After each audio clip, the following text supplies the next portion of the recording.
friends, welcome to our FDF Tamil channel. நாம் இன்னைக்கு வீட்லயே நேச்சுரலா ஒரு ஹெர்பல் ஹேர் ஆயில் எப்படி ரெடி பண்றதுன்னு பார்க்கலாம். ஸோ வீடியோவை ஸ்கிப் பண்ணாம பாருங்க. ஹேர் ஆயில் செய்யறதுக்கு 1.5 லிட்டர் ஆயில் எடுத்துக்கிறதுனால 2 கத்தாழை முழுசா இந்த மாதிரி கட் பண்ணி வச்சிருக்கேன். ஸோ இந்த கத்தாழையினுடைய சென்டர் பார்ட்டை இந்த மாதிரி கட் பண்ணி விட்டுறலாம்.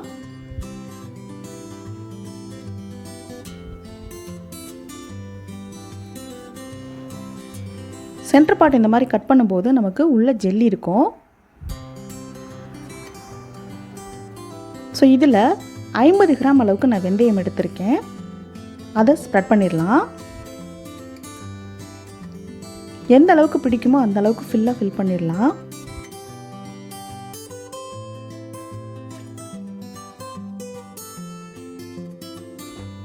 இந்த மாதிரி வெந்தயம் எல்லாம் ஃபுல்லாக ஃபில் பண்ணதுக்கப்புறம் நம்ம க்ளோஸ் பண்ணிடலாம். இது அப்படியே 48 ஹவர்ஸ் நம்ம அப்படியே வைக்கணும். ஸோ கீழே ஒரு பேப்பர் வச்சு இந்த மாதிரி அப்படியே விட்டுடலாம். ஸோ இது நல்லா க்ளோஸ் பண்ணிவிட்டு 48 மணி நேரம் கழித்து நம்ம பார்க்கலாம். அது கூட என்னென்ன எடுத்து வச்சுருக்கேன் அப்படின்னு பார்க்கலாம். முதல்ல இலைகள் என்னென்ன கலெக்ட் பண்ணணும் அப்படிங்கிறத பார்க்கலாம். இது கீழா நெல்லி. இந்த இலை பாருங்கள், ஒவ்வொரு லீஃப்க்கும் கீழே ஒரு நெல்லி இருக்கும். ஸோ அதனால தான் இது கீழா நெல்லி. இதிலேருந்து ஒரு கைப்பிடி அளவுக்கு எடுத்துக்கலாம். அடுத்து எலுமிச்சை இலை, அதுலேயும் ஒரு கைப்பிடி அளவுக்கு எடுத்துக்கலாம். அடுத்து கருவேப்பிலையும் ஒரு கைப்பிடி அளவுக்கு எடுத்துக்கலாம்.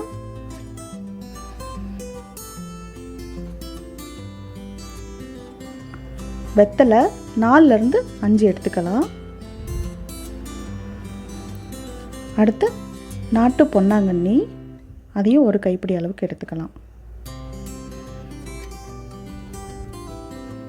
அடுத்து மருதாணி இலை, செம்பருத்தி இலை, வேப்பம் கொழுந்து ஒரு கைப்பிடி அளவுக்கு எடுத்துக்கலாம். அடுத்து முருங்கை இலை ஒரு கைப்பிடி, கொய்யா இலை ஒரு கைப்பிடி அளவுக்கு எடுத்துக்கலாம். ஸோ இது எல்லாம் இலைகளாக கலெக்ட் பண்ணி வச்சுருக்கேன். அடுத்தது செம்பருத்தி பூ, ரோஜா இதழ், மகிழம்பூ, ஆவாரம்பூ, வெட்டிவேர், கருஞ்சீரகம், மறிக்கொழுந்து, வால்மிளகு, ஜடாமாஞ்சல், நன்னாரி வேர், இது எல்லாம் கொஞ்சம் கொஞ்சம் எடுத்துக்கலாம். அடுத்து 5 பெரிய நெல்லிக்காய், பாதாம் ஓவர் நைட் ஊற வச்சுக்கலாம். அடுத்து 5 பூண்டு, கருப்பு திராட்சை 10லேருந்து 15 போல் எடுத்துக்கலாம். சின்ன வெங்காயம் 10 எடுத்துக்கலாம். இது திரவியப்பட்டை, இதிலிருந்து கொஞ்சம் போல் சேர்த்துக்கலாம். ஒரு பெரிய எலுமிச்சை, அடுத்து பச்சை கற்பூரம், இது கடைசியாக சேர்த்துக்கலாம். இது கூட நீலி அவுரி பொடி, கருவேலம் பட்டை சூரணம், இது வந்து பட்டையாக கிடச்சிச்சின்னா நீங்கள் அதை யூஸ் பண்ணிக்கோங்க. அடுத்து பொன்னாங்கண்ணி. நம்ம 48 மணி நேரத்துக்கு முன்னாடி ஊற வச்ச கத்தாழையும் வெந்தயம் பாருங்கள் எந்த அளவுக்கு நல்லா முளைச்சிருக்கு.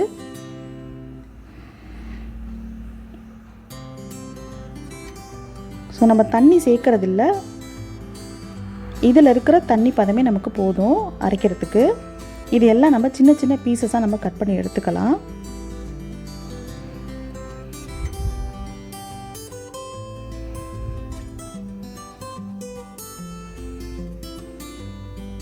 அடுத்து மஞ்சள் கரிசலாங்கண்ணி, வெள்ளை கரிசலாங்கண்ணி, இது இலையா கிடச்சிச்சின்னா இலையா யூஸ் பண்ணிக்கோங்க.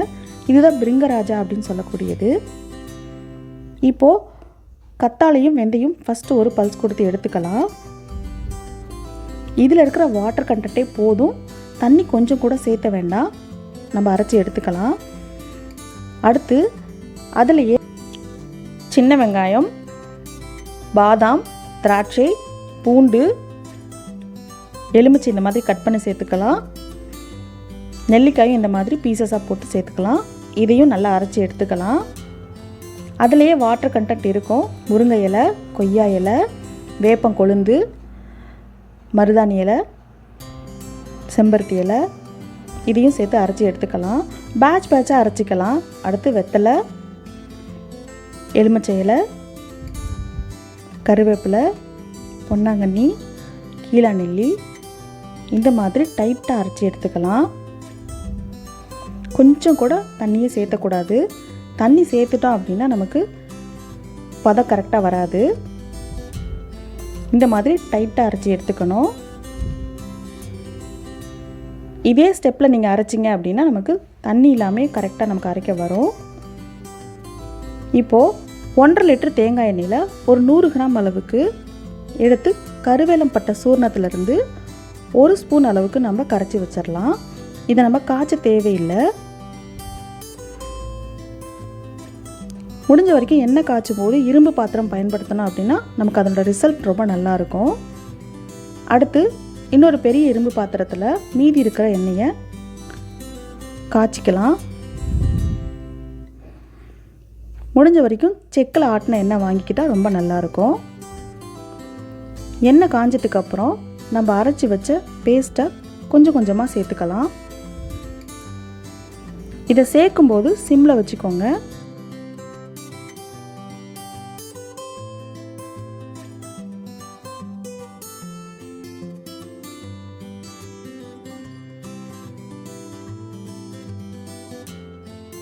ஸ்டவ்வை ஹை ஃப்ளேமில் வச்சிங்க அப்படின்னா இந்த மாதிரி தான் பொங்கி வரும். ஸோ சிம்மில் வச்சுக்கோங்க. அப்பப்போ நடுவில் கிளறி விடுங்க, இல்லை அப்படின்னா அடி பிடிச்சிரும். இப்போ நமக்கு கலர் மாற ஆரம்பிச்சிருச்சு. ஆல்ரெடி நம்மளோட சேனலில் பாத் பவுடரும் ஷியக்கா பவுடருக்கான வீடியோஸ் போட்டிருக்கேன். ஸோ அதனோட லிங்க்ஸ் டிஸ்கிரிப்ஷன் பாக்ஸில் கொடுத்துருக்கேன், மறக்காமல் பாருங்கள். ஸோ இந்த ஸ்டேஜில் நம்ம எடுத்து வச்சுருக்க வெட்டிவேர், மறிக்கொழுந்து, ஜடாமாஞ்சள், கருஞ்சீரகம், ஆவாரம்பூ, மகிழம்பூ, ரோஜா இதழ், செம்பருத்திப்பூ, திரவியப்பட்டை இந்த அளவுக்கு சேர்த்தணுன்னா போதும். நன்னாரி வேர், வால் மிளகு. நம்ம மிளகு பார்த்திங்கன்னா ஒவ்வொரு மிளகுனோட எட்ஜ்லேயும் இந்த மாதிரி வால் இருக்கும். ஸோ அதையும் சேர்த்துக்கலாம். ஸோ இது எல்லாம் சேர்த்து ஒரு மிக்ஸ் கொடுத்துக்கலாம். நம்ம அரைச்சி சேர்த்த விழுதனோட கலர் பாருங்கள், இன்னும் மாறல. அந்த ஸ்டேஜ் வரும்போது நான் காட்டுறேன். இப்போது வெள்ளை கரிசலாங்கண்ணி பொடி 1 ஸ்பூன் சேர்த்துக்கலாம்.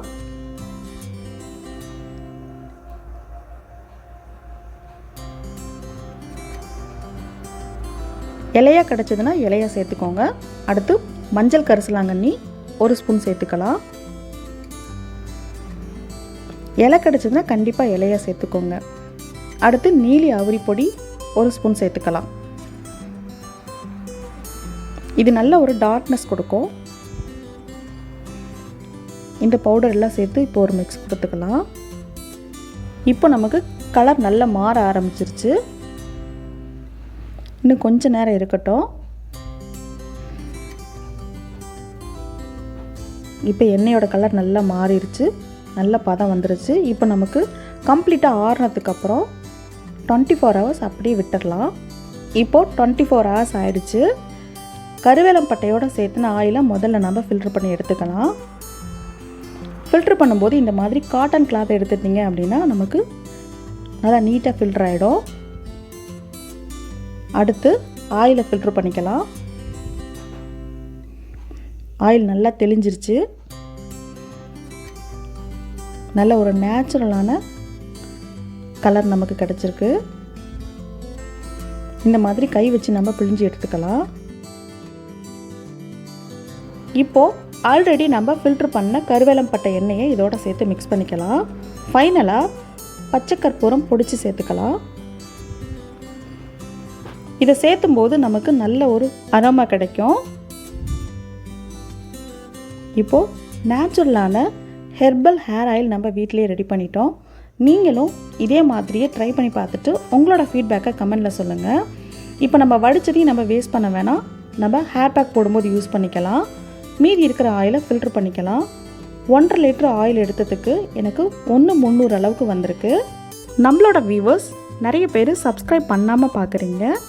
ஸோ சப்ஸ்கிரைப் பண்ணுங்கள். மறக்காமல் பெல் ஐக்கானை கிளிக் பண்ணிக்கோங்க. அப்போ தான் நியூ நோட்டிஃபிகேஷன் வரும். இந்த வீடியோ பிடிச்சிருந்தது அப்படின்னா லைக் பண்ணுங்கள். உங்களோட ஃப்ரெண்ட்ஸ் அண்ட் ஃபேமிலியோட ஷேர் பண்ணிக்கோங்க. தேங்க்ஸ் ஃபார் வாட்சிங்.